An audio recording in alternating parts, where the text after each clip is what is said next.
Isang magandang araw po sa inyong lahat, mga minamahal kong mga kapatid sa Panginoon. Araw po ng Friday ngayon. Ito po ang inyong lingkod, si Pastor Ruel Camia po, mula po dito sa Winnipeg, Manitoba, Canada. Para po sa ating pag-aaral ng salita ng Diyos ngayong umaga. Welcome po sa Tinig ng Pag-asa. Dalangin po ng aking puso na datnan kayo ng pamamahayag na ito, na kayo po ay nasa mabuting kalagayan. Ang atin pong pag-aaral ngayon ay pagpapatuloy sa ating series on the subject of the family and relationship.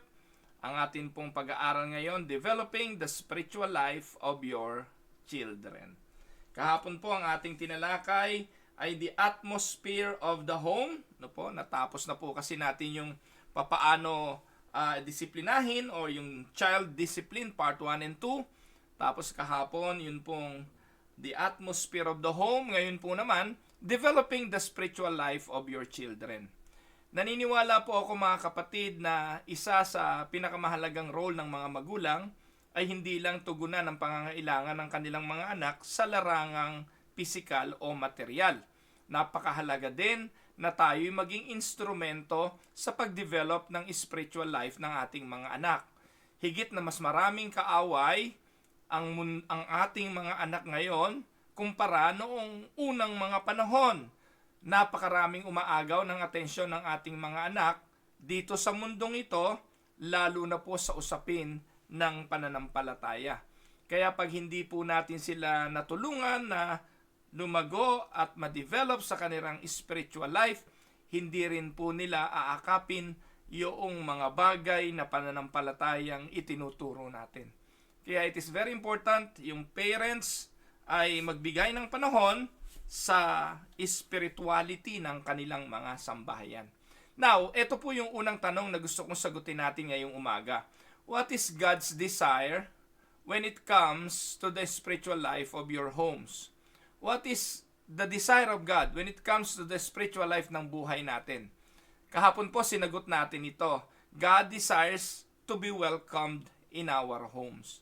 Dito tayo nagtapos kahapon, nais ng Diyos na siya'y maging open, nais ng Diyos na siya'y maging welcome sa ating mga tahanan. At ito po'y mababasa natin sa Biblia sa Luke chapter 19, 5-9. Ito po'y kasaysayan ni Sakeo, ang munting lalaki. Sabi po dyan, when Jesus reached the spot, he looked up and said to him, Zacchaeus, come down immediately. I must stay at your house today. So he came down at once and welcomed him gladly. All the people saw this and began to mutter, He has gone to the guest of a sinner. But Zacchaeus stood up and said to the Lord, Look, Lord, here and now I give half of my possession to the poor, and if I have cheated anybody out of anything, I will pay back 4 times the amount. Jesus said to him, Today salvation has come to this house because this man too is a son of Abraham. Dito po makikita natin yung kasaysayan ng nabalitaan ni Sakeo na ang Panginoon ay padating sa kanilang lungsod dahil sa siya'y maliit na lalaki, umakyat siya sa puno ng sikomoro upang si Jesus ay makita. Hindi natin alam kung ano yung layunin, kung ano yung purpose ni Sakeo. Bakit gusto niyang makita si Jesus? Maybe because of curiosity, maybe because of an intention na silipin kung sino ang pinagkakaguluhan ng mga tao. Pero ang astonishing thing na dapat nating makita rito, nandun yung desire ni Sakeo na makita ang Panginoon for whatever reason, pero si Jesus tiyak kung ano ang purpose ng pagpunta niya sa lugar na yon. The intention of Jesus is to go to the house of this man. Kaya po ako'y naniniwala, umakyat man si Zacchaeus sa puno o hindi, si Jesus pupunta sa bahay niya. At huwag niyo pong isipin na kaya pupunta si Jesus sa bahay ni Zacchaeus dahil si Zacchaeus umakyat sa puno ng sikomoro. Hindi. Hindi dahil sa ginawa ni Zacchaeus kaya nakuha niya ang atensyon ng Panginoon. Hindi. Si Zacchaeus, ang sabi rito, ay lahi ni Abraham. He is a son of Abraham. Meaning, he was predestined to be saved. He is part of the elect. He is part of the son of Abraham. Pinili siya ng Panginoon, kaya papunta sa bahay niya ang Panginoon. Hindi dahil umakyat si Sakeo sa puno, hindi dahil sa kanyang desire o sa kanyang ginawa, ang pagiging bisita ng Panginoon sa ating mga buhay is not because we invited Him, it is because His desire is to live within our home. In the first place, ito yung layunin ni Jesus kung bakit siya pumunta sa bahay ni Sakeo. At hindi dahil may ginawang mabuti si Sakeo. In fact, ang mga tao ay nagbulungan nang pumunta si Jesus sa bahay ni Sakeo. Sabi, pumunta siya sa bahay. Sino daw si Sakeo? Makasalanan. He has gone to be the guest of a sinner. So Zacchaeus was considered not only by the people to be a sinner, kundi maging ng Panginoon. Sapagkat ang sabi po ng Biblia, lahat ng tao ay nagkasala, walang matuwid, wala kahit isa. So maging si Zacchaeus ay kinukonsiderang makasalanan. Pero sa pamamagitan ng habag ng Diyos at ng kanyang divine will, it is not a choice or human choice, but a divine intention and a divine providence of God. Pinili niya si Zacchaeus at ang kanyang sambahayan para sa kaligtasan. Ganon din naman sa bawat isang nananampalataya ngayon, sa bawat isang Kristiyano ngayon, sa bawat isang born again ngayon. Hindi ka nanampalataya dahil meron kang likas na kakayahang manampalataya. Hindi ka na born again dahil may kalikasan kang kaya mong maborn again, kundi ito ay tanging pagkilos ng Diyos. Kapangyarihan ng Diyos, kagustuhan ng Diyos, plano ng Diyos, at ito po ay ginawa ng Diyos bago palikain ang sanlibutan. Pinili niya tayo para maging kabilang sa kanyang mga ililigtas. So dito po makikita natin, this is God's intention. He desires to be welcomed in our homes. At mahalaga ito mga kapatid. Sa bagay na ito, atin pong susuriin ang mga bagay na nangyayari sa ating mga sambahayan.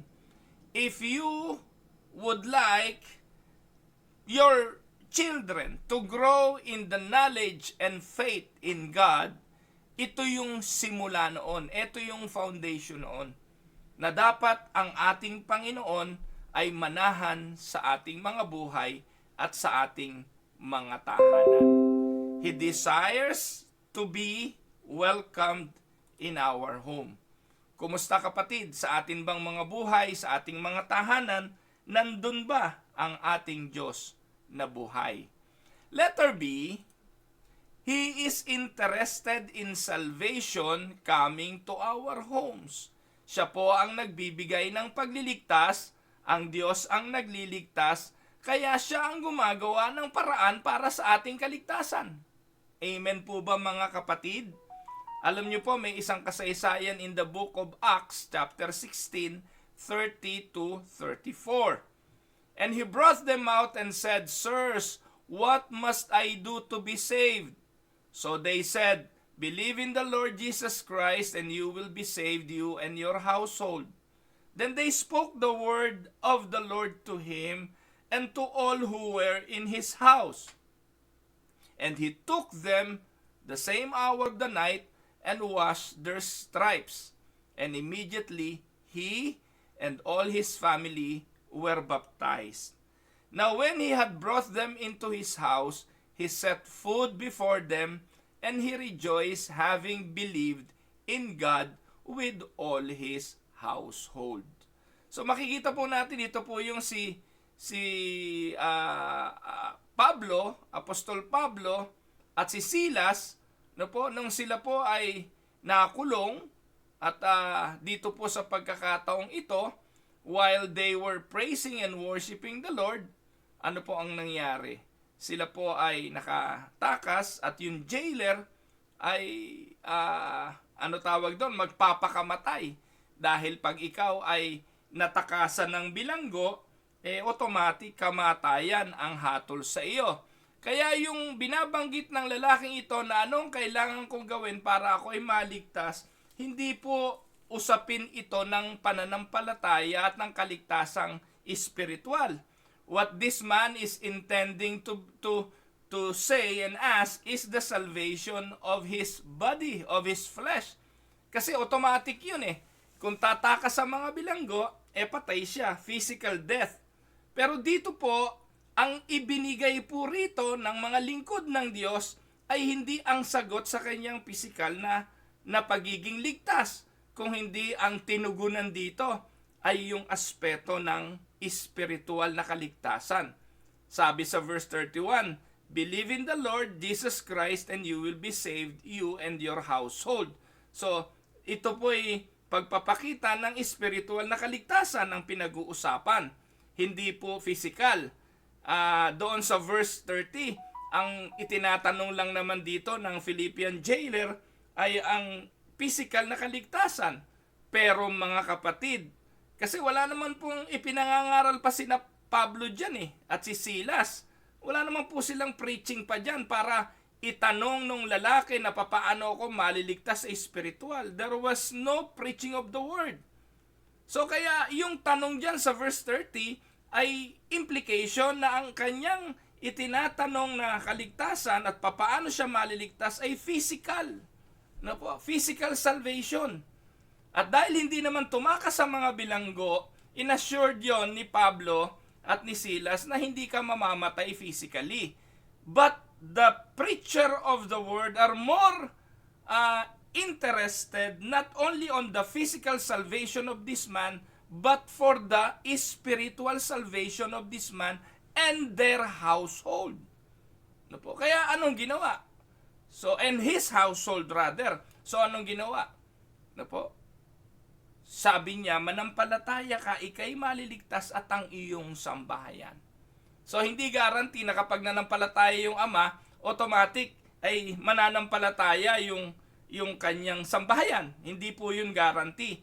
Pero dito, natatanaw at nakikita ng mga apostol na kapag nanampalataya o nanampalataya yung ama, and so on, the whole family will be saved kasi natatanaw na nila yon.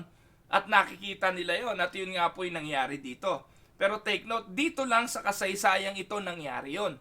Dahil alam ni Pablo na this will happen.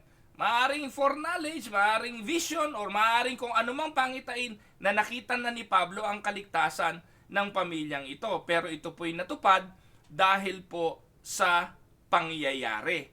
At ang sabi nga, dinala sila sa bahay at doon sa bahay ay nabautismuhan ang pamilya at sila po'y nanampalataya.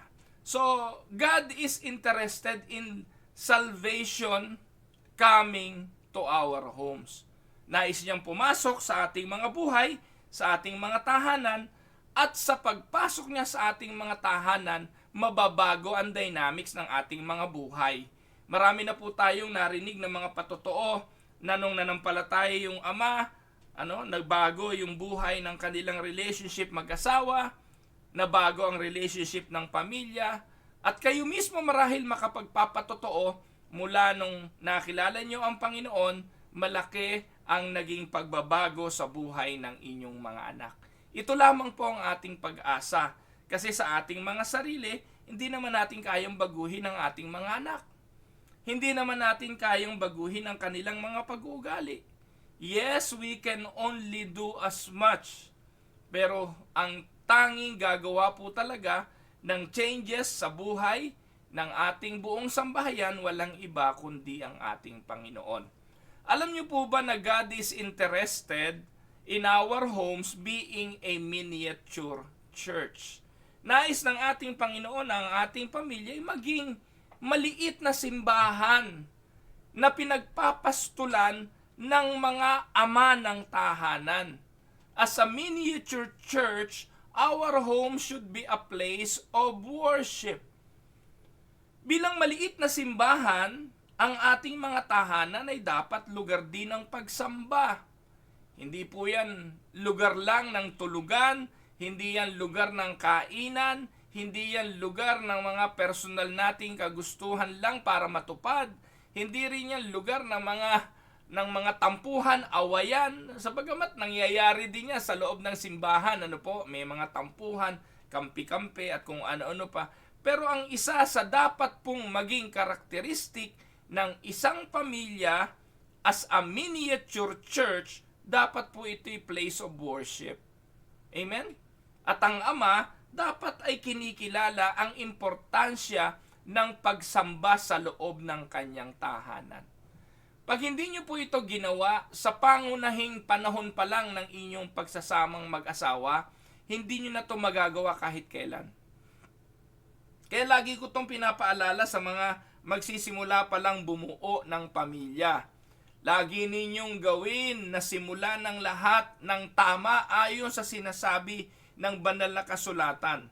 Sa inyong panahon ng pagsasama, lagi ninyong gawing sentro sa simula ang devotion ninyong mag-asawa, ang pananalangin ninyong mag-asawa, no? Ang inyong mga pagbabasa ng Biblia. Mahalaga ito. A miniature church should be a place of worship. It should be a place of prayer, a place of the Word and studying of the Word, a place of teaching, no po? A place where you can learn ministry. Kaya, tandaan po ninyo, ang pagmiministeryo hindi yan sa simbahan nagsisimula. Ang ministry nagsisimula sa bahay. Yung ubod mo ng sipag sa church, lahat ng gawain present ka. Pero pagdating sa bahay, ubod ng tamad mo na maghugas ng plato, maglikpit ng pinaghigaan, maglinis ng bahay, hindi mo magawa. Ano yon? Hindi po balancing ministeryo yon. Kahit na magtatambling ka sa loob ng simbahan, sa lahat na ng gawain present ka, pero sa bahay, ang buhay mo ay hindi kakitaan ng halimbawa ng pagmiministeryo, isa lang ibig sabihin nun, ikaw ay ipokrito. Amen? Kaya pag masipag ka sa church, dapat una kang naging masipag sa bahay dahil doon natututunan ang ministry. Pag hindi ito nagtutugma at hindi balanse, isa lang ibig sabihin, mali ang ginagawa mo.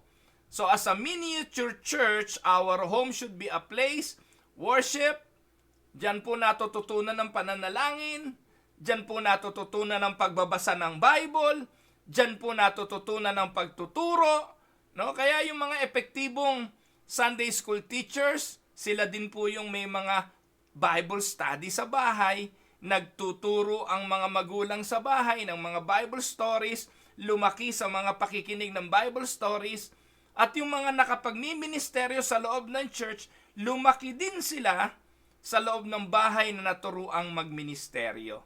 Tama? Sa bahay din unang natututunan ng disiplina. Yung discipline ng pagiging matured sa pananampalataya.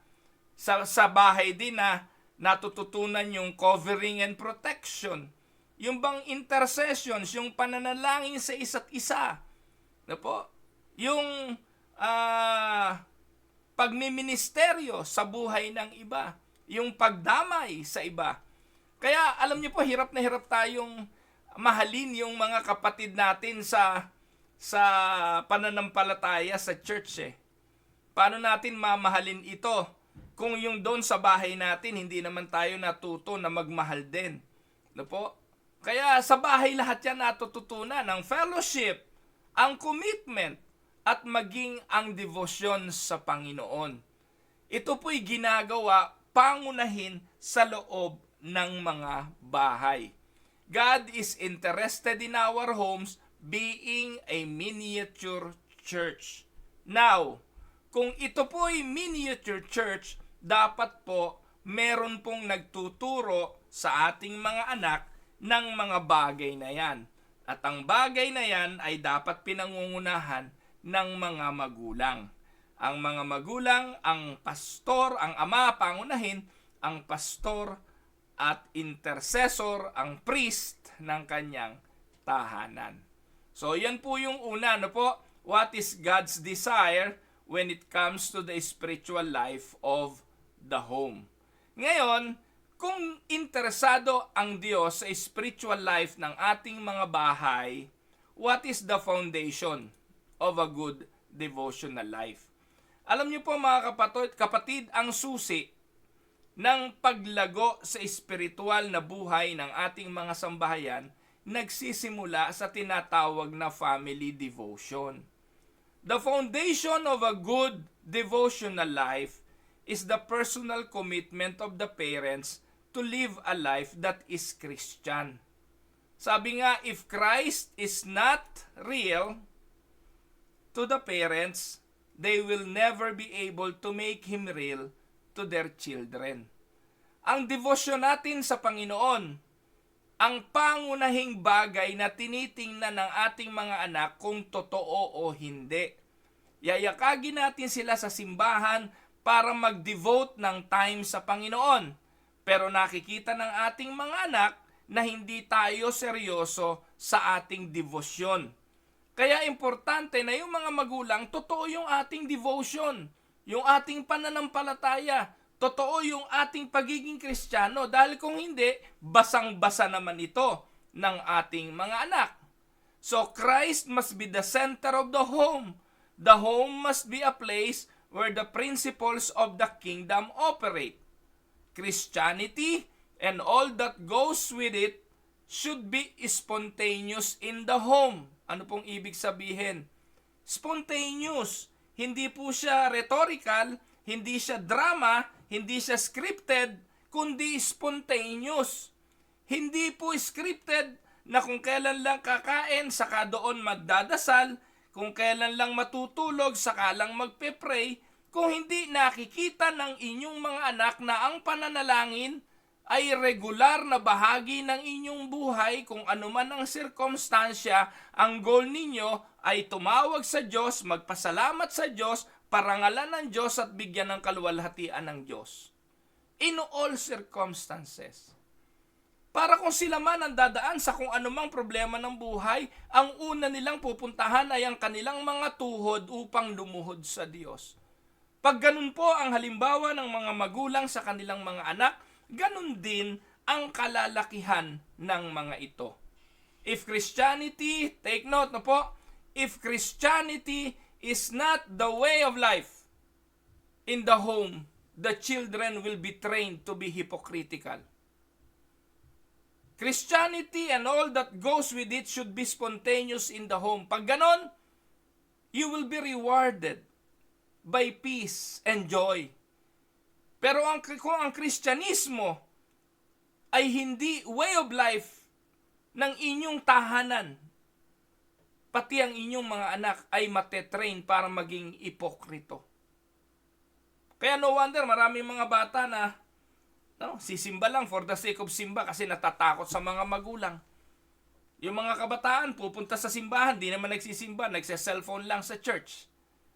May mga iPhone, may mga iPhone, may mga earpod, may mga earphone. Can you imagine, nakikinig ng sermon, naka-earphone? Kasi nakikita naman sa magulang Yung kawalan ng interest ng magulang ay nakikita ng ating mga anak. Kung hindi ka seryoso sa iyong pananampalataya, kita rin ng ating mga anak ang ating hindi pagiging seryoso. Pero pag nakita ng mga anak natin yung katapatan natin sa paglilingkod, yung kasigasiga natin na talagang yung pag-ibig natin sa Diyos, imposible mga kapatid na hindi rin sila maging seryoso at hindi nila mahalin ang Diyos. Amen? Now, that is the foundation of a good devotional life. Dapat serious tayong mga magulang sa ating pananampalataya. Amen? Now, pangatlo, what does the word devotions mean? Ano ba ibig sabihin ng devotion? Sa English, ang ibig sabihin ng devotion ay loyalty and love or care for someone or something. That is the meaning of devotion. Loyalty and love or care for someone or something. So, the word devotion comes from the word like devotee, devoted, o devote, devoted, devotee, and devotions. So, ilang word ba yan? Bali, 4 na words na atin pong pagtutuunan saglit ng pansin. yung pong word na devotion are related to the word devote, devoted, devotee, and devotion. Unahin natin yung word na devote. Ano bang ibig sabihin yan? The word devote or to devote is to give or apply one's attention or time completely to something, to someone, to an activity or purpose. It also means to set apart, to dedicate, or to consecrate something. So kaya yung devotion mo, kung saan ka nakadevote, kung ano yung idinidevote mo, ay makikita sa klase ng buhay mo. To devote is to give or to apply one's attention. Kaya pag sinabi natin sa ating mga anak, mag-devote ka ng time sa Diyos, dapat tayo mismo mga magulang devoted sa bagay na yon. Dahil kung hindi rin sila magde-devote ng kanilang time, ng kanilang panahon, ng kanilang oras, ng kanilang ministeryo, ng kanilang tinatangkilik sa Diyos. Kaya pati po yung pagiging generous or maging mabuting katiwala, pinag-aaralan po yan sa bahay. Alam niyo po, kung merong isang tinuro kami sa aming mga anak, ay ang magbigay ng kanilang ikapu sa simbahan. Mag-devote ng kanilang panahon sa gawain sa ministeryo. So, importante yun. No? Pangalawa, yung word na devoted. No? Devoted means, to be devoted is to be ardent, to be zealous, or devout in adherence to something or someone. Yung devoted ka, zealous ka, or you are in adherence to something or someone. Kaya, para maging devoted ang ating mga anak, tayong mga magulang ay dapat magbigay ng halimbawa ng pagiging totoong devoted. Pangatlo, yung devotee, to be a devotee is to be a person who is passionate about something, especially the observance of religious duty. Kasama dyan yung commitment no po? Alam niyo mga kapatid, minsan aktibo tayo sa lahat ng social event ng buhay. Aktibo ka sa community event. Lahat ng klase ng party, ng komunidad na dadaluhan mo. Nakikita ng anak mo yung devotion mo kung kanino. Devoted ka ba as a politician, a community leader, at kung ano-ano pa? Sa lahat ng mga association, present ka. No? Kahit nga hindi ka kabilang sa association ng Batanggenyo, nakikibatanggenyo ka. Dito po kasi sa Canada, ang daming association dito Bawat probinsya may association. Mula Batangas, Cavite, sa Cavite lang may asosasyon ng Imus, ng Silang, ng Bacoor, ang dami. Meron pong mga mahilig talaga dyan sa community associations, hindi masama yan. Pero dapat, kung tayo po'y mamumuhay bilang mga magulang, okay naman yan makita ng ating mga anak yung devotion natin sa mga bagay na yan, at devoted tayo, at bilang devotee ng mga bagay na yan, importante rin na sa bagay na espiritual, sa mga bagay tungkol sa Diyos, seryoso tayo. At nandun din yung word na letter D, yung devotion. Ano ibig sabihin yan? Devotion is the state of being devoted. It is a strong attachment or affection which expresses itself in earnest service.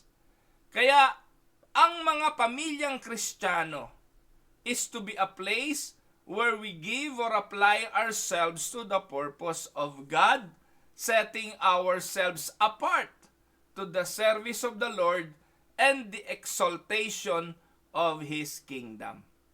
Amen, mga kapatid? Kaya mahalaga yung devotion. Ngayon, ang tanong, sino ang responsable sa devotional life ng sambahayan? Kanina, sinagot na natin yon.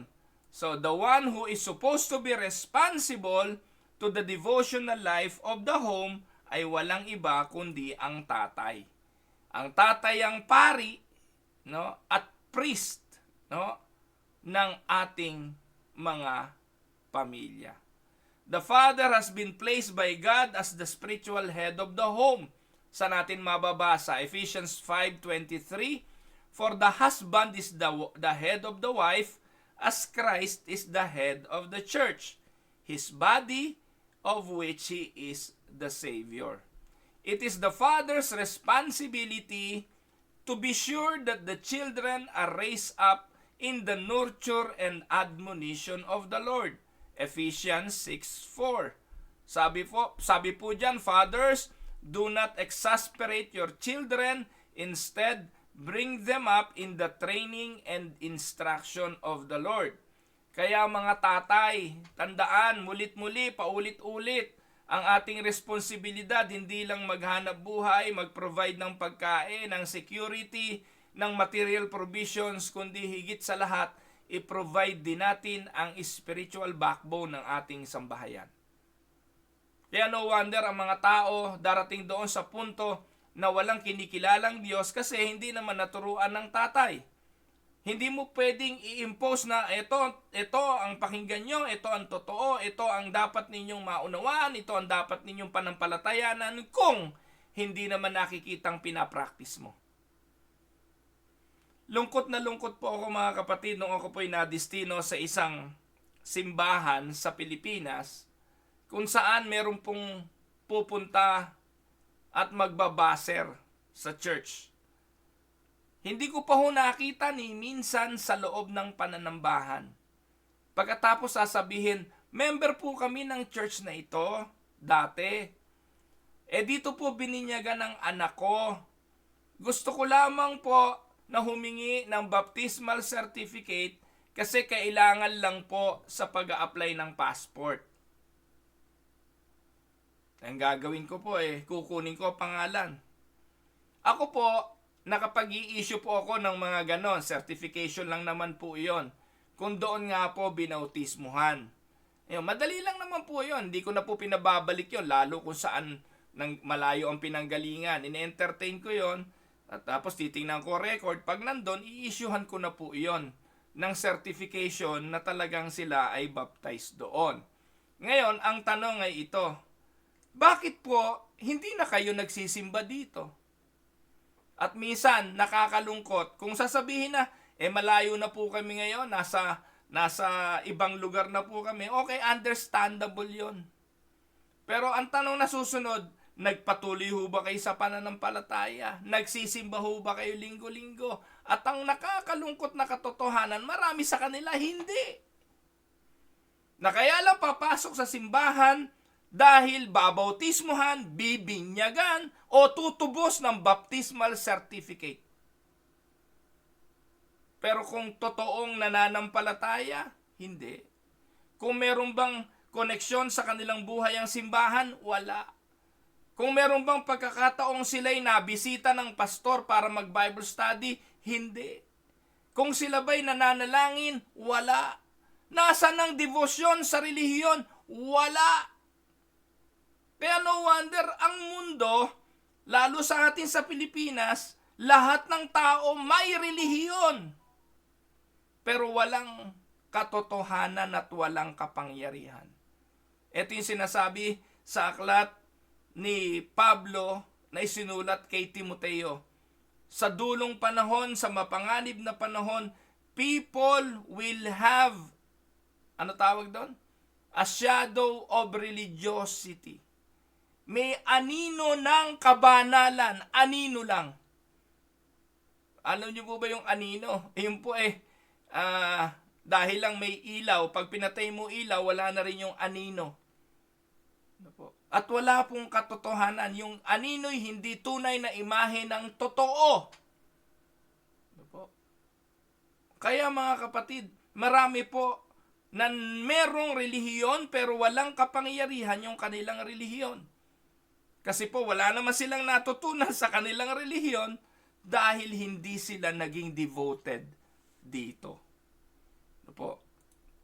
So the father is the one who will be held accountable by the Lord for the spiritual state of his family.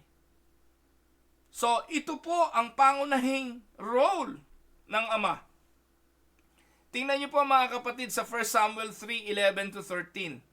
Ito po ang kasaysayan ng propetang si Eli. And the Lord said to Samuel, "See, I am about to do something in Israel that will make the ears of everyone who hears about it tingle. At that time, I will carry out against Eli everything I spoke against his family from beginning to end. For I told him that I would judge his family forever because of the sin he knew about his sons blasphemed God, and he failed to restrain them." Akala ho natin mga kapatid, di ba alam naman natin yung kwento dyan ni Eli na meron siyang dalawang anak na priest din, si Opni at saka si Pinees. Ito pong dalawang anak na ito, sila po yung mga masasamang mga anak na nagtatrabaho rin sa templo, kinukuha nila yung mga handog ng mga tao. Yung mga hindi nila gusto ay pinapasunog nila, pero yung mga choice cuts, kinukuha nila at inuuwi sa bahay at kinakain nila. Yung mga handog na susunugin, sa halip na ihandog sa Diyos, sila ang kumakain. Tapos pinagsasamantalahan pa rin daw nila yung mga babae na naghahandog sa templo. Napakawalang hiya yan dalawang anak ni Eli na yan. Ngayon nakala ho natin ay hindi siya pinalahanan ng Diyos. Pero ang sabi po sa 1 Samuel 3, paulit-ulit na pinapaalalahanan siya ng Diyos sa verse 13. For I told him that I would judge his family forever because of the sin he knew about his sons.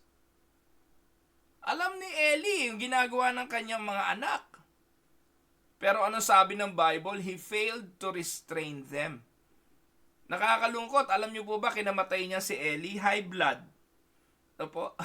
Dahil sa sobrang katabaan. Sabi ng Bible, sobrang taba niya. Tumayo lang, natumba na high blood, kakakain ng taba, at sa pangungunsinte sa kanyang mga anak. At naparusahan po itong si Eli dahil sa kasalanan ng kanyang mga anak. The father is one who will be held accountable. Huwag ninyo pong akalain na ang ating mga anak, pag pinabayaan natin, ay maaabsuelto tayo sa kanilang mga gagawin sa buhay. Hindi. Kaya nga ngayon, kung kailang mga matatanda na, nagbabayad pa ng mga sakit ng ulo na bunga ng kanilang mga anak. Nag-iipon ng pampiyansa. Hindi ba gaano ka sakit sa kalooban kung kailang ka tumanda, naging pasanin mo yung mga anak mo na dadalawin mo sa ospital dahil nagulpe, nabugbog, nasaksak, o kaya naman dadalawin mo sa bilangguan dahil nakabugbog, nakasaksak, nakapanggahasa, na-involve sa droga, kung ano-ano pa. O kaya naman dadalawin mo sa punerarya o kaya sa sementeryo. Gaano kabigat yon, di po ba, bilang magulang? So hindi ko po sinasabing maiiwasan natin ang mga bagay na ito, pero tayo bilang mga ama, may responsibilidad. We are accountable to this.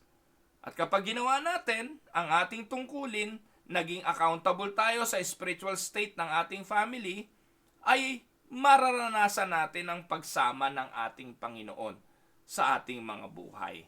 Meron pong mga following guidelines to help the father or the parents to strengthen the spiritual life of the family. Ano ang mga dapat gawin? Una, the father must have a proper relationship to the Lord. Ito po ang basic. Yung tatay, palalimin mo ang relasyon mo sa Diyos. Kapag lumalim ang relasyon mo sa Diyos, meron kang ipapasa sa iyong mga anak. No wonder walang maituro ang mga ama kasi hindi naman malalim ang relasyon niya sa Diyos. Kaya bilang mga ama, mag-devote po kayo ng panahon sa pag-aaral. Kausapin niyo yung pastor ninyo o kaya yung simbahan ninyo. Hindi po nagkukulang ang mga simbahan ng mga pagtuturo, ng mga training, ng mga Bible studies, ng mga small groups. Ngayon, kung yung simbahan mo wala nito, pwede kang maghanap ng iba na pwede kang tulungan sa mga bagay na ito. turuan ka paano maging mabuting ama, mabuting asawa, o mag-training tungkol sa pagiging spiritual father sa iyong mga anak. Marami pong mga resources na available para gawin ito. Pero ang pangunahin, ikaw, maglaan ka ng panahon sa iyong relationship sa Diyos. Pag nakita ng anak mo na seryoso ka sa iyong relasyon sa Diyos, nananalangin ka sa Diyos, no, nagkakaloob ka sa gawain ng Panginoon, dumadalo ka sa mga pagtitipon, sa fellowship, sa pagsimba, magiging seryoso rin ang mga anak mo sa Diyos. Mapapatibay mo ang spiritual life ng pamilya mo. Pangalawa, the father must follow godly principles of child discipline in the home. If we do not follow divine principles, we cannot expect divine results. Tama? Ang prinsipyong makadiyos, kapag inilapat natin, aani tayo ng makadiyos na bunga. Pero kung hindi prinsipyong makadiyos, we cannot expect divine results. Pangatlo, the father must be prepared to teach by example. Mga kapatid, do not tell your children to do something that you do not do yourself. Wag na wag mong sasabihin sa anak mong, anak, magdasal ka kung hindi ka naman nagdadasal. Anak, magsimba ka kung hindi ka naman nakitang nagsimba. Anak, dumalo ka sa Bible study, hindi ka nga nagba-Bible study. Anak, magbasa ka ng Bible, hindi mo nga nabubuksan ang Bible mo. Nakuha niyo po ang sinasabi ko, mga kapatid. Dapat po hindi mga anak ang dahilan. Minsan ito, natatawa ako, minsan natutuwa rin ako doon sa mga bata na sila nagyayakag sa kanilang mga magulang para magsimba. Baliktad, hindi po ba? Ngayon may mga magulang na uubligang pumunta sa simbahan. Bakit? Niyayakag sila ng mga bata eh. Mom, Dad, wake up, it's Sunday, let's go to Sunday school. Let's go to church. Sino nagyayakag? Mga bata. Mga kapatid, nakakahiya yun. Kasi tayo dapat mga magulang ang unang kinakakitaan ng ating mga anak ng eagerness to serve the Lord. Tayo talaga ang manggigising. Gigisingin natin sila at maging exciting ang ating araw ng linggo at hindi burden. Ang araw ng linggo ay isang masayang araw ng pakikipagtagpo sa Panginoon. Kaya andun dapat ang excitement pag linggo. Hindi yung parang bigat na bigat ka at parurusahan ka pag linggo dahil pupunta ka sa simbahan. Hindi ganon. We must be prepared to teach by example. At tandaan natin mga kapatid, do not tell them to not do the very thing that you do. Minsan ganito naririnig natin mga anak, gawin niyo yung mga, gawin niyo yung mga sinasabi ko hindi yung mga ginagawa ko. No? Do what I am saying and not what I am doing. Pwede ba yon? Hindi ho pwede yon. Kasi mas malakas magsalita yung ginagawa mo eh. Mas malakas magsalita yung example ng action kesa dun sa mga sinasabi lang. Kaya kung sasabihin mo, anak, mag-Bible study ka, magsimba ka, mag-attend ka ng Sunday school, magbasa ka ng Bible at manalangin ka, kung hindi naman nakikita sa action mo ang mga yon, wala yung silbi. Alam naman natin yung kasabihan action speaks louder than words. Tama? Pangapat, the father must make sure that the atmosphere in the home is conducive to spiritual growth. O hindi po conductive, conducive po to spiritual growth. Ano ibig sabihin yan? Dapat yung pamilya naka-ready talaga, handa, at yung atmosphere ng bahay ay potential for spiritual growth. Ano pong ibig kong sabihin? Kahapon pinag-aralan natin yung greenhouse, hindi po ba? Yung greenhouse, it is a controlled environment na kapag dun mo inilagay ang halaman, sigurado ang paglago. Kasi safe siya sa bagyo, safe sa sikat ng araw, controlled yung kanyang temperature, controlled yung tubig, etc. Ganun ang greenhouse iyan po ay conducive for the growth of the plants. Ganon din ang pamilya, ganon din ang bahay. Pag ang ating bahay ay hindi handa para sa spiritual growth, wala tayong maaasahang paglago. Dapat ang ating mga bahay ay spiritual greenhouse na kapag napatanim ang ating mga anak doon, may garanti ng pag-aalaga, ng pagtubig, ng pagkontrol sa temperatura at sigurado lalago, mamumunga at mag-harvest tayo. Amen? Panlima, the father must be the initiator of spiritual enrichment in the home. Bagamat ang nanay, malaki ang role sa pag-aalaga sa kanyang mga anak physically, sa pagpapasuso. Wala naman gatas ang tatay eh. Nanay yan. Sa pagpapalit ng diaper, pag-aaruga, yung mga basic needs ng sanggol, nanay yan. Pero pagdating na po sa spiritual enrichment ng pamilya, ang tatay ang siyang dapat ay initiator nito. Tandaan po natin, do not let this be the mother's responsibility. Nanay, hindi ikaw ang tagapagturo ng iyong sambahayan pagdating sa espiritual. No? Kaya nababago ang role eh. Kaya naglilitawan yung mga pastora ngayon eh. No? Kasi nga po, pati sa bahay, binago na yung dynamics. Na yung tatay dapat ang initiator ng spiritual enrichment sa bahay, eh hindi, ibinigay na ito sa nanay.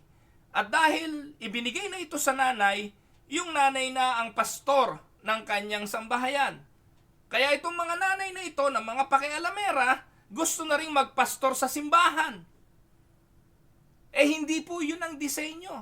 Kaya no wonder ngayon, mga bata, lumalaki sa idea na ang tatay namin walang silbi, ang nanay na namin ang siyang may influensya. Hindi lang po na bago ang role, pati na po yung pagtingin ng mga bata sa gender ay naapektuhan ito. Kaya no wonder naglilitawan ng mga bakla at mga tomboy. Bakit? Kasi nabago yung dynamics ng kung sino ang humuhubog ng mga espiritual, ng emotional, at ng physical well-being ng mga bata. Pag nakita ng mga bata na leader ng bahay ay ang nanay, malaki ang potential na yung babae maging tomboy at yung lalaki maging bakla. Yan po ang mga dahilan nun. Kasi ang reversal ng role, nire-reverse na po yung role. May disenyo ang Diyos sa pagpapamilya, pag-aasawa, pagmamagulang. Kaya ikaw tatay, gampanan mo lang ang bagay na ito. Maging initiator ka ng pamilya mo sa spiritual enrichment ng iyong bahay. Walang lilitaw na bakla sa pamilya mo. Pero ikaw, na may anak na bakla, may anak na tomboy, tingnan mo, ugatin mo, iyan ang dahilan. Yung tatay hindi naging ama kahit kailan. Hindi naging initiator ng spiritual enrichment ng bahay. Parating nanay ang siyang nangunguna. Tama? O tama talaga ang Bible? Yung po yung dahilan yan. Ano po? Hindi responsibilidad dyan ng ina. Different families choose different times to have family devotions depending on the age of the children, but the leader and the initiators should be the father. Panganim, the father must be diligent to pursue the well-being of his family members. Yung tatay ang dapat talagang nagpapatuloy, nagsusumikap para ipursu ang well-being ng kanyang pamilya. Kung saan man kayo makarating, kung saan man kayo mapunta, siguraduhin ninyong hindi option ang hindi pagsimba. Parati importante ang pagsamba. And be diligent to pursue the spiritual well-being of your family. This means that the father must not be lazy sa area ng spiritual well-being ng kanyang pamilya. Diligent to pursue. Ibig sabihin yan, masikap, hindi tamad. Kung ubod mo nga ng sipag sa paghahanap buhay, ubod mo ng sipag sa pag-overtime para sa pera at sa material na bagay na ipoprovide mo sa iyong mga anak, tatay, sana naman maalala rin ng iyong mga anak na hindi ka lang naging masipag sa pagtatrabaho para sa pera, kundi maalala rin nila na masipag ka sa pagdadala sa kanila sa mga bagay na may kinalaman sa espiritual. 7. The father must continually encourage his children in leadership development. Mahalaga ito, mga kapatid. Ang leadership unang natututunan sa bahay. Tama po ba? Sa bahay po hinuhubog ang ating mga anak na tumayo, manindigan, magkaroon ng backbone. Sa bahay yan. Sa bahay tinetrain yung ating mga anak para sa leadership development. At ang tatay ang siyang gumagawa nito. Your goal is that every child will be a confident leader someday. Kaya wag po kayong magpalaki ng bully, wag din naman kayong magpalaki ng binubuli. Importante na magkaroon ng balanced view ang ating mga anak on leadership. Marunong pong manguna at marunong din pong pangunahan. Kasi ang mahusay na tagapanguna, mahusay ding tagasunod. Amen? At kailangan ma-encourage natin ang ating mga anak sa mga bagay na ito. Pangwalo, the father must make time for special spiritual activities. Tatay ang gagawa niyan. Ano yung mga special spiritual activities na yan? Mga camp, retreat, yan. So, hayaan nyo po ng mga anak nyo mag-involve sa mga ganyan. No? Ikaw ba, tatay, naka-attend ka ba ng spiritual camp? Ikaw ba, tatay, naka-attend ng spiritual retreat? Pag hindi mo to naranasan, hindi mo rin to paparanas sa mga anak mo. Those are special spiritual activities. Yung mga mahalagang activity ng simbahan, like for instance, pag mahal na araw, bakit yung kultura ng mahal na araw unti-unti na rin nawawala? Di na to pinapahalagahan. Minsan yung mga special event like Christmas, yung mga special event ng simbahan, bakit hindi na napapahalagahan? Kasi ikaw, tatay, hindi mo to tinuturing na special spiritual activities. Kaya dapat ikaw ang mangunguna rito. Dalin mo yung mga anak mo sa mga spiritual activities ng simbahan. Pangsyam, the father must never underestimate the abilities of children. Yung ating mga anak, tandaan mo, lumalaki yan, humuhusay, tumatalino, nadidevelop. Gamitin mo ang mga abilidad na meron sila. I-encourage mo sila. Alam nyo ba, sa bahay pa lang, the children can be worshipers. Sa bahay unang pinag-aaralan ng pagsamba. Kaya pag hindi nila natutunan sa bahay yan, pagdating sa simbahan, magtatatakbo lang yan.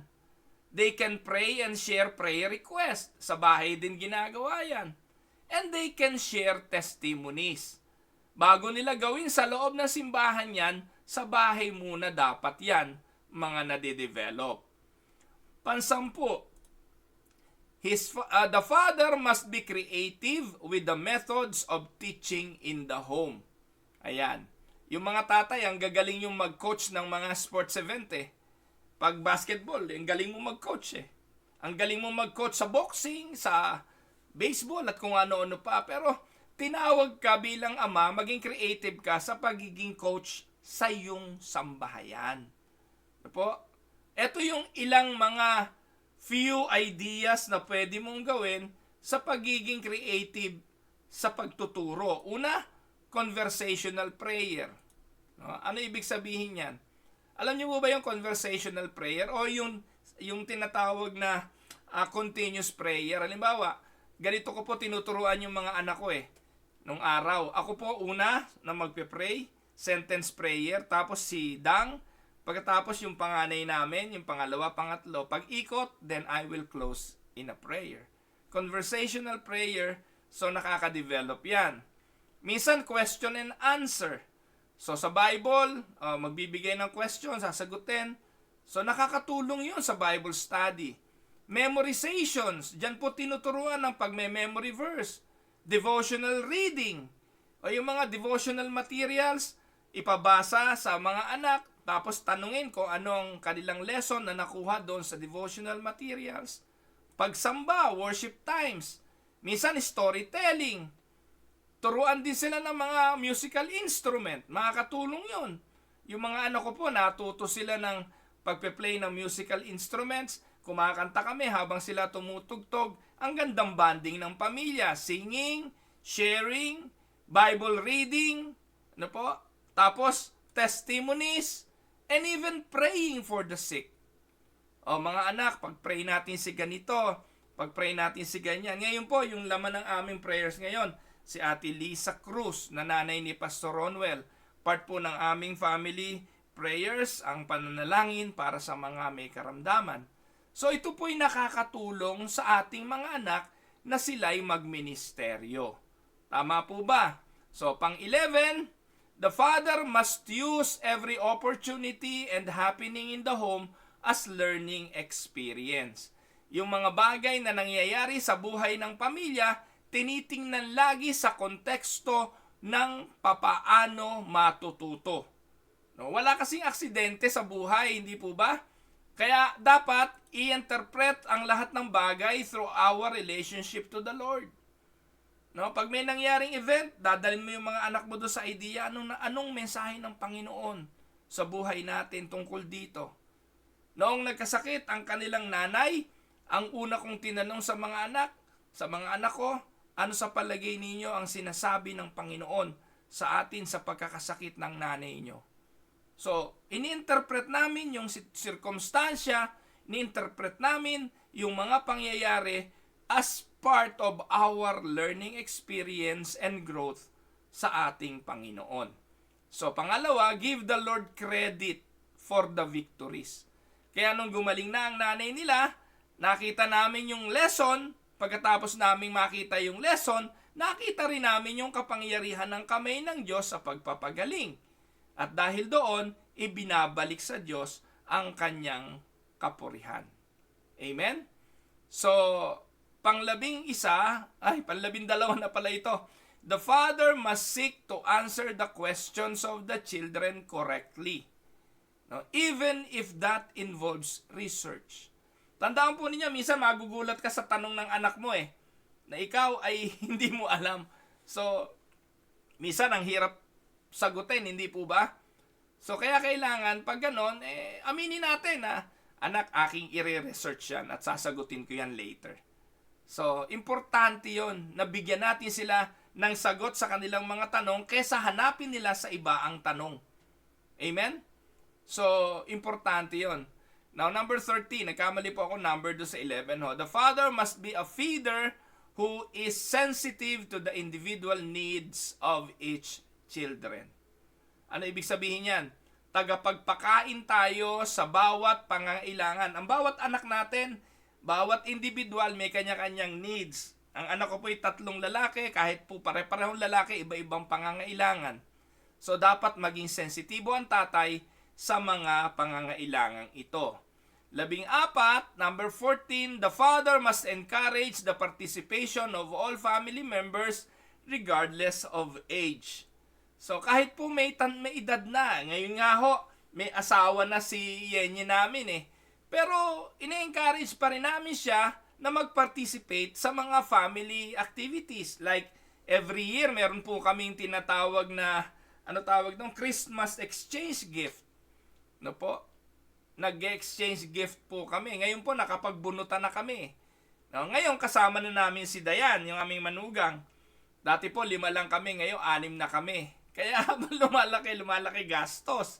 Kasi, nauso po sa amin na yung nabulot mo, ibibili mo ng regalo, pero may mga special request ang individual na mga maliliit na bagay lang, bibilin mo rin yung kung ano request. No po, mamimili ka doon kung ano gusto mong ibigay.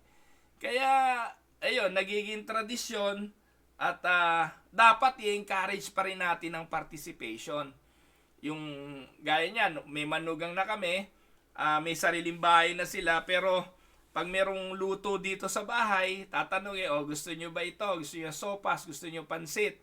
Gusto nyo ng ginisang ampalaya? So, yun, dinadaanan po dito. Kahapon po, nagsigang si Yen, tinatanong kung gusto ko ng sinigang. Sabi ko, hindi, meron akong pinangat na bangus.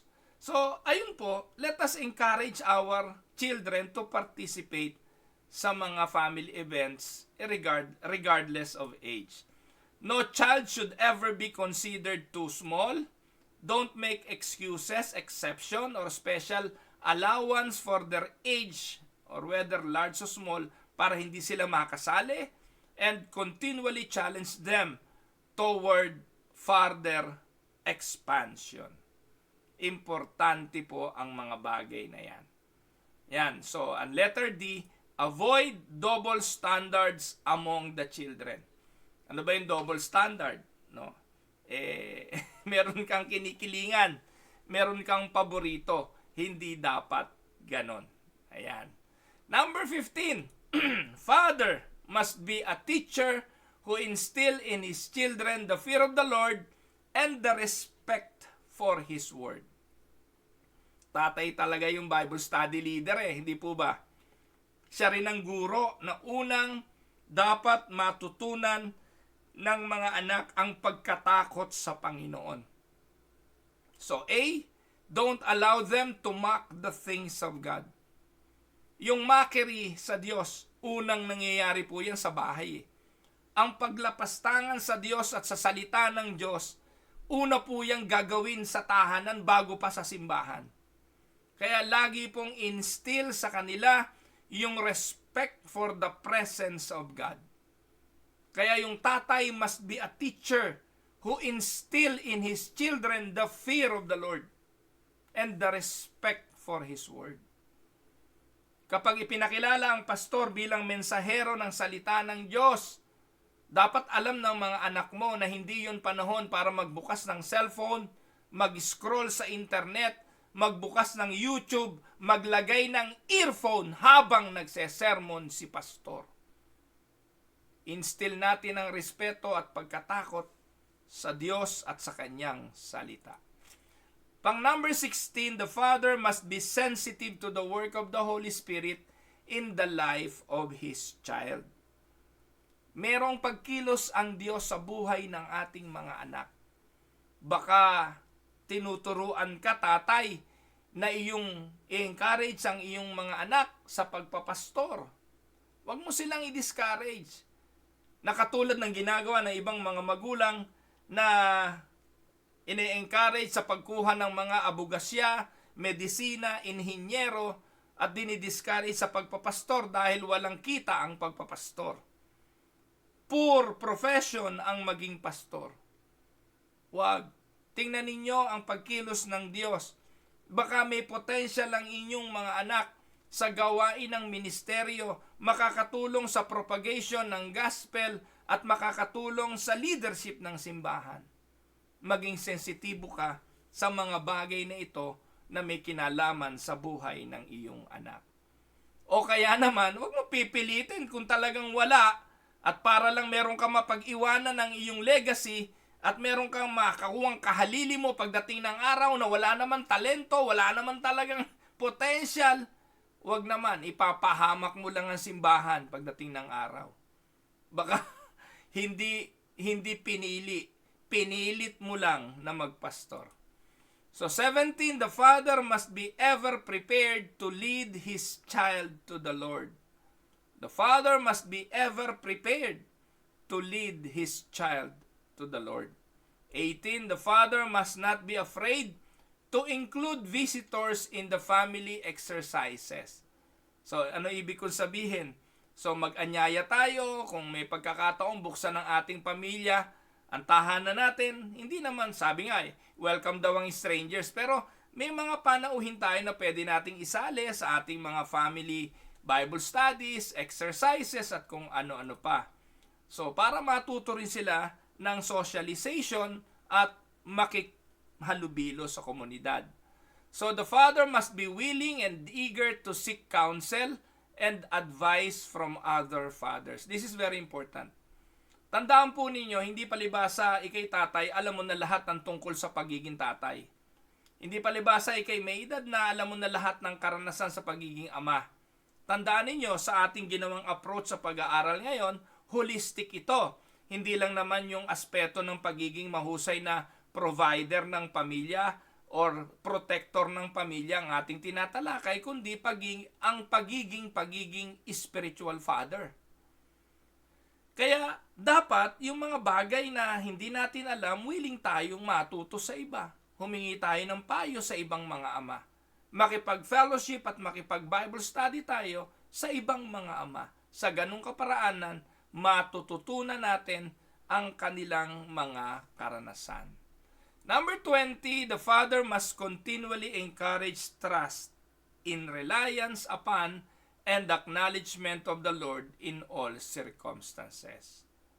So, importante ito mga kapatid. Tayong mag-i-encourage ng pagtitiwala, at i-encourage ng ating mga anak ay i-acknowledge ang kapangyarihan ng Diyos at gawa ng Diyos sa kanilang mga buhay, anuman ang sirkumstansya. At panghuli, the father must lead the family in prayer times as the need arises. Laging ang tatay ang mangunguna sa espiritual na gawain ng tahanan, pananalangin at iba't ibang aspeto na bagay espiritual. Mga minamahal na mga kapatid, ito po ang inyong lingkod, si Pastor Roel Camia po mula po dito sa Winnipeg, Manitoba, Canada, para po sa ating pag-aaral ng salita ng Diyos on how to develop the spiritual life of your children. Tandaan, ang atin pong buhay bilang mga ama ay ehemplo sa ating mga anak na binabasa nila. Ano ang kanilang nakikita? Katotohanan o kasinungalingan? Kapag kasinungalingan, umasa po kayo, lalaki ang ating mga anak na mga ipokrito. May anyo ng kabanalan, pero tinakasan naman ng kapangyarihan nito. Pagpalain po kayo ng Panginoon, araw po ng Biyernes ngayon, December 6 na po mga kapatid. Advance Merry Christmas! Magkita na po tayo ulit sa Lunes. Sa December 9 na po tayo magkikita. Nakaraos po tayo ng isang linggo sa pag-aaral. Pangalawang linggo na po yata natin ito sa atin pong topic na family and relationship. Hindi pa ako tapos. Ipagpapatuloy pa rin ho natin ito. May nag-request pa ho sa akin Pastor, pwede mo bang idagdag dyan yung usapin naman sa in-laws? No, di ba? Yung mga usapin ng in-laws, issue yan Tapos meron pa nag-message, Pastor, pwede po ba yung usapin naman ng mga grandparents? Oo nga, no? Issue ng mga grandparents, yung mga lolang pakialamera. No? Sorry, no po. Pero salamat po kung may mga grandparents na nagiging bahagi sa pagpapalaki ng kanilang mga apo. Pero that causes conflict. Kasi hindi nyo trabaho yan. Kayong mga lola, huwag kayong pakialamero. Hindi nyo responsibilidad ang inyong mga apo. Kung nairaos kayo ng inyong mga magulang na alagaan na sila lang, hayaan nyo yung mga anak nyo na sila lang. Di po galit, nagpapaliwanag lang. Napakaraming mga lolo't lola ngayon ang talagang silang pasakit sa ulo sa pagiging pakialamero. Sasabihin nyo siguro, Pastor Roel, wala ka lang apo kaya kaganyan. Sabihin nyo na kung ano gusto nyo. Pero mga kapatid, responsibilidad ng magulang ang kanilang mga anak. Hindi ng mga lolo at lola. Katitigas ng mga ulo. Ano po? Yung iba mga pastor pa. Huwag kayong konsentidor ng inyong mga apo. Ayun pa. Tatalakayin ko yan sa susunod na araw pa. Meron pa. Divorce and remarry. Anong ating... Ang dami ho. Kaya ito, an endless topic ito Kaya marami pong makukuha dito. Kaya join lang kayo sa Tinig ng Pag-asa. And anything about human relationship, didiscuss natin yan. Employer-employee relationship. Meron din po topic. Ito po hindi sermon. You cannot discuss this on a Sunday service. Ano po? Hindi po natin tinatalakay yan sa simbahan pag linggo. Pag linggo, salita ng Diyos yon, Word of God yon, expository preaching yon. Pero tinig ng Pag-asa, nandito po yung mga practical teaching. You can use this for seminars, you can use this for your Bible studies, sa mga group, sa mga ministry, sa kalalakihan, kababaihan. Doon nyo po ito pag-usapan, doon nyo to discuss. At huwag nyo naman pong gawing clueless ang inyong mga miyembro tungkol sa mga bagay na ito dahil wala na kayong ginawang pag-aralan kundi katikismo. Mga kapatid, be holistic in your dealing with your members. Huwag nyo silang hayaang maiwanan sa huling panahon ng mga buhay. Ang kalaban ng ating sambahayan ngayon, matitindi na, mga internet na, mga videos available, screenshots at kung ano-ano pa nakikita. Kaya pastor, mag-upgrade ka ng konti, ha? wag puro ano tawag doon? Alam nyo na yun. So, kailangan po nating aralin ang mga bagay na ito dahil nasa panahon tayo na kung saan, sabi ni Pablo, mapanganib. People will be lovers of themselves. They will find teachers na gusto nilang sundan at ang sermon na gusto nila yung makapagpapakati ng kanilang tenga. So we need to develop pastors, leaders, fathers, and mothers na talagang connected sa Diyos at connected sa salita ng Diyos. Amen? So magandang araw po. Pagpalain po kayo ng ating Panginoon.